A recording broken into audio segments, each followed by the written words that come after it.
Hi, welcome to this first video for Food by Andreas. I'm Andreas, and you can visit the blog at foodbyandreas.blogspot.com, where you'll also be able to find all the recipes for everything I'm making in this video. For this first video, I wanted to make something that lies very close to my heart, which is cocktails. Now, I love making cocktails, I love drinking cocktails, and I love serving cocktails. When somebody comes to my house and I want to offer them a drink, to give them something beyond the standard bottle of beer, a glass of wine, or a simple mixed drink is fun. And usually when somebody gets a drink like that, they enjoy it a little bit more because it feels like a little bit more effort has been put into it. I want to show you today that while you have to put a little bit more effort than just opening up a bottle into it, the taste and the care that you put into it is probably going to shine through, and people will enjoy that a lot more. And if they don't, well, at least you can drink the cocktail yourself. I wanted to base a couple of cocktails around champagne today, or rather sparkling white wine. You wouldn't want to put champagne, actual champagne, at least not the nice stuff, into a cocktail because you lose a lot of the flavor of the champagne. It'll be diluted with other alcohols and juices and ice, of course, which will turn into water eventually. But I wanted to base a couple of cocktails around champagne because I think it's a fun ingredient. You can often find a bottle of it for less than $10 or so, which is not that bad because you can make a lot of cocktails out of it. I have two champagne-based cocktails, and then I'm going to make one that I've actually posted about in the past. So if you go back to February of 2009, there's a Serbian Ice Tea. Now that one is going to take a little bit longer because it has so much stuff in it, so many different kinds of alcohol, but I wanted to make it just to kind of add something like a little bonus at the end here today. Now the first drink we're going to make is called the Aurora. It's going to be served in a cocktail glass, and I'm going to speak to that in a second, but I want to tell you the background of the name. It's a very summery drink. Now I got married in the little town of Aurora on a lake in summer this year, and we were trying to come up, me and my wife were trying to come up with a good name for the cocktail, and that's one we settled on. Now you may think it's silly to serve a summery cocktail now, which is past Halloween, but here in Austin it's actually still pretty warm, so it feels almost like summer, or a Swedish summer at the very least. And if you are somewhere else watching the video, maybe you see snow outside the window, well, how about making a really nice summery cocktail to get that warm feeling back in the body. So like I said, we're going to serve this in a cocktail glass, and as you may know, when you serve a drink in a cocktail glass, you generally don't want to leave ice floating in it. You want it to be completely pure. The only thing we're going to put in here is a couple of berries, actually. So you still want the drink to be cold. So what we're going to do is we're going to put it in a shaker. We're not going to shake it, but we're going to stir the ingredients with ice, and we're going to also add some ice. I'm going to do that right now. I'm going to add some ice to the actual glass to keep it cool while we're mixing the actual drink. We'll discard that ice as soon as the drink is ready to pour.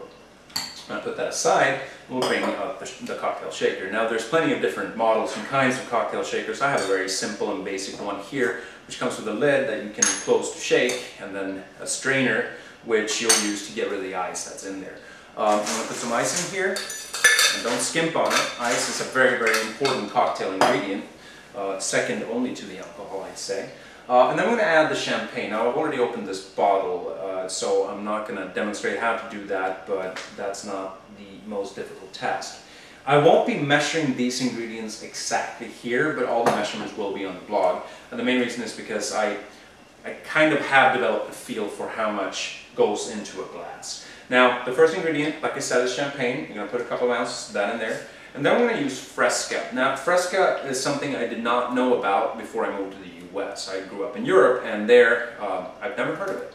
If you can't find it, if you're watching this from somewhere where you're unable to find something like Fresca, what I would recommend would be something like a Fanta lemon or potentially a Schweppes bitter lemon.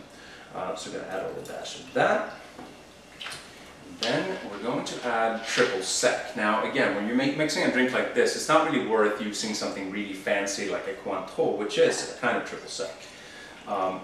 Something cheapish will work just fine, and we're just going to use a little dash of it. Now I am going to add a little bit more champagne in here because it's to settle down, and just use a normal bar spoon and stir. And that is basically it. Alright, so like I said before, we are going to discard the ice from the actual cocktail glass, which is now nice and cool.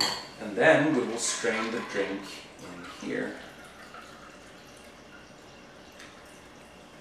And there we go. Now if you want to spice this up a little bit more, you can actually add a little bit of vodka to it as well. I do sometimes when I feel like it, but today I decided not to. And I'm going to put a couple of blackberries in here. Now you can put blackberries, raspberries, even half strawberries would work, but some kind of fruit makes it look a little bit nicer, and obviously at the very end of it you can eat them if you are hungry. Now I'm going to put that aside and empty the shaker. Just briefly rinse it out, not that important. And we're going to go for our next drink. Now this drink is something that my dad, or a variation of something that my dad used to start a lot in summer back in Sweden, so I decided to name it a Swedish Midsummer. We're going to serve it in a champagne glass because, again, we're using champagne here, so you might as well use the proper vessel for it. This drink contains something called elderberry flower juice. And this is something very, very Swedish to me. I've never actually seen it anywhere else. I had to go to IKEA to pick this up. I've never seen it made fresh or come in large containers. There's always a concentrate that you make yourself, and generally you just mix it with water. Now what we're going to do is mix it with champagne and gin. So what you want to do is put a little bit of that in, and I just realized that I forgot to put ice in the shaker, which is, like I said before, one of the most important ingredients. So let's do that now. Now that's full of ice as well. And then we're going to go with the gin. Now I like a good gin, so I go for a Bombay Sapphire or a Hendrix or something similar to that. There we go. And then finally top it off with the champagne. Now what you could arguably do here is just mix the elderberry concentrate with the gin and shake it and then pour the champagne on top, but I prefer to do it this way. As you notice, I did not put any ice in the champagne glass, and that's mostly because I have very large ice cubes and I wouldn't be able to fit them. But you can do that for sure, and it's the same technique as you would with the cocktail glass. Now, oh, don't need that, I'm not shaking it. Now what we're going to do is pour it in here. Let's see if I got the measurements fairly right. I sort of did, but not really. So the cool thing here is that nobody will notice if I add a little bit of champagne on the top. And there we go, the Swedish Midsummer. Put that aside. And empty the cocktail shaker. Now, the final drink I wanted to make comes with the dubious honor of having the most ingredients. We're going to start with some Southern Comfort. Got some vodka. I opted for the Swedish kind, of course, because I am Swedish. Some coffee liqueur. I generally use Kahlua. Anything really goes for this drink. Got some triple sec.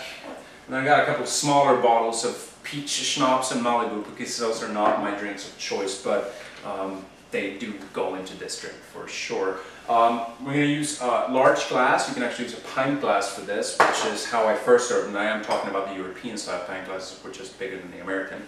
And we're going to shake the actual shaker this time. So let's start by putting some ice in there. And then I am going to briefly pour some alcohol into this. Now, most of these will be about 2/3 of an ounce, whereas the vodka and the coffee liqueur will be a little bit less than that, about 1/3 of an ounce. Now, this drink is actually invented by a guy named Marco in Paris. He used to work at a bar when I lived there, and it actually became a very famous drink in Paris, and I can see why. It's pretty fantastic. Now, Marco is from Serbia, which is why it's called the Serbian Ice Tea. Now we got our 6 alcohols in there. What we're going to add now is actually cranberry juice. Now generally you will also put some grenadine in this, but I've opted not to do so for today. We're going to shake this, and one thing to know about shaking a drink is you don't want to shake it for too long. The goal here is to cool down the actual liquid in the shaker, but you don't want to dilute it too much with the ice that will be melting. That's water, and water really has no place in a good cocktail unless it's soda water or something like that, maybe seltzer water, depending on what you're making. So we want to shake it until you feel that either the lid or the actual body of the shaker turns really cold. Cold enough that you can barely hold it. At that point, it'll be ready. Shake it a little bit like that. And it's really cold. If you were closer, you could probably see that it's getting very foggy here. So that's ready. Now what we're going to do next is put some ice in the actual glass.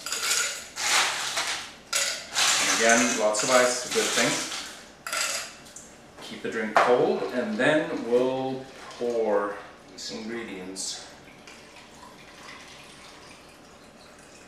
And finally, we're going to top it with some Sprite. And I just had a thought, I might be able to modify this and add champagne to this as well, although I'm not sure how well that would taste.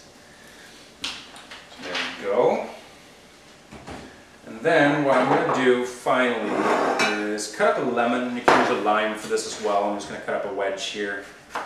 It's very simple. A couple of wedges like that. Put them on top.